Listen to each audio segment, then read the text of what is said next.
Once upon a time, in a kingdom that thrived in peace and prosperity, there ruled a noble and compassionate king named Harsh. He was widely celebrated for his generosity and kindness.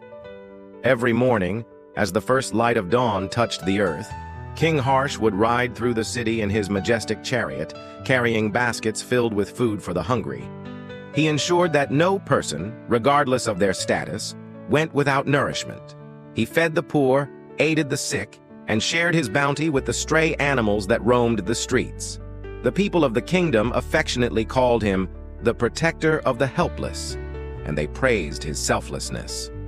One morning, as King Harsh rode through the city, scattering food for the stray dogs, a sly and ambitious minister who accompanied the king turned to him and said, "Your Majesty, without your kindness, these poor creatures would have no food. You are their savior. Without you, they would starve.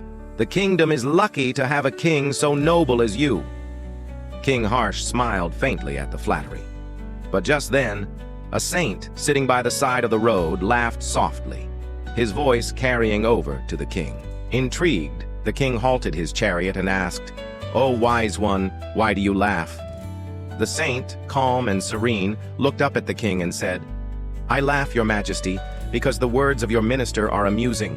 The truth is, it is not you who feed these creatures, but the Almighty.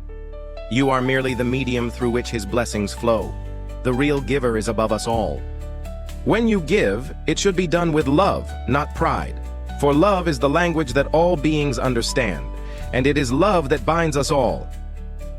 The king, taken aback, pondered the saint's words. His pride, which had always been nurtured by the adoration of the people, was now challenged.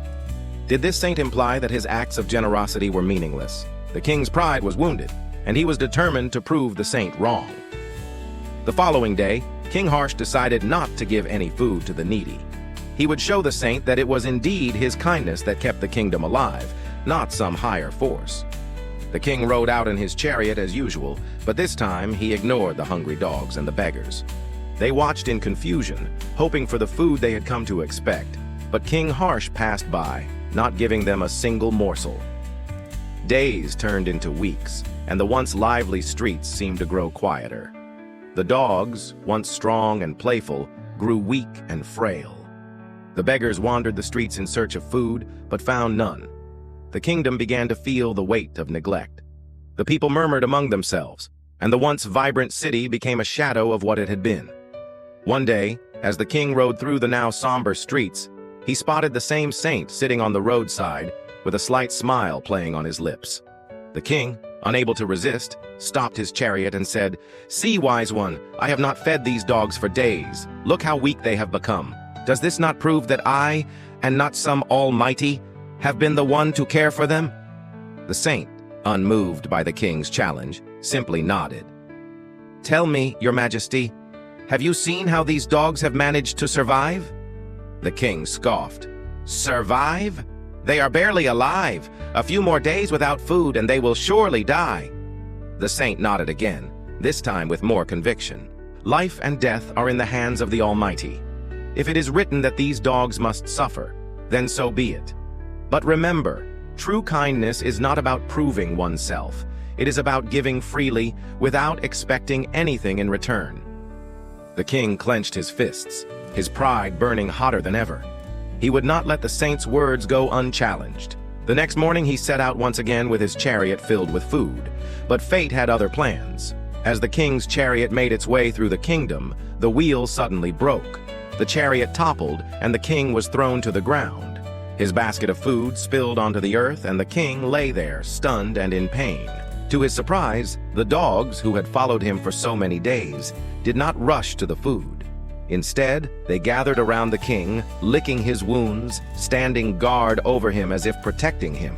They whimpered softly, their eyes filled with concern, but they did not touch the food that lay scattered before them. The king, bewildered, lay there for a moment, unsure of what to make of the scene. It was then that the saint appeared, his expression gentle but knowing. "O king," he said, "do you see now? Even in their hunger, these creatures chose love over food. They care for you, not because you feed them, but because they recognize your presence. They feel your love, even when it is not given in abundance. You see, today, your wealth, your power, and your pride could not protect you. But the love you gave, whether you knew it or not, came back to shield you. Tears welled up in the king's eyes as he began to understand. For the first time, he realized the true meaning of kindness. It was never about proving himself superior or feeding others to feel good about his power. True kindness came from the heart, and it was given selflessly, without expectation of return. The king had given to the needy out of pride, not love. His generosity had been a means of validation, not compassion.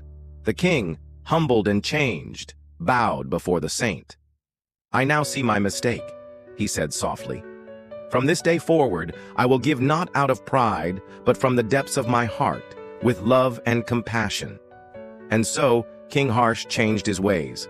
He gave freely, not seeking recognition or praise, and his kingdom flourished in harmony. The people loved their king not for his wealth or power, but for his genuine care and selfless generosity. From that day forward, true kindness blossomed throughout the land, and the king, once proud, now understood that love, not pride, was the greatest gift he could give. True kindness, he learned, was not about proving one's greatness, but about offering compassion without expectation. It was love that bound the kingdom together, and love that would forever shield it from hardship.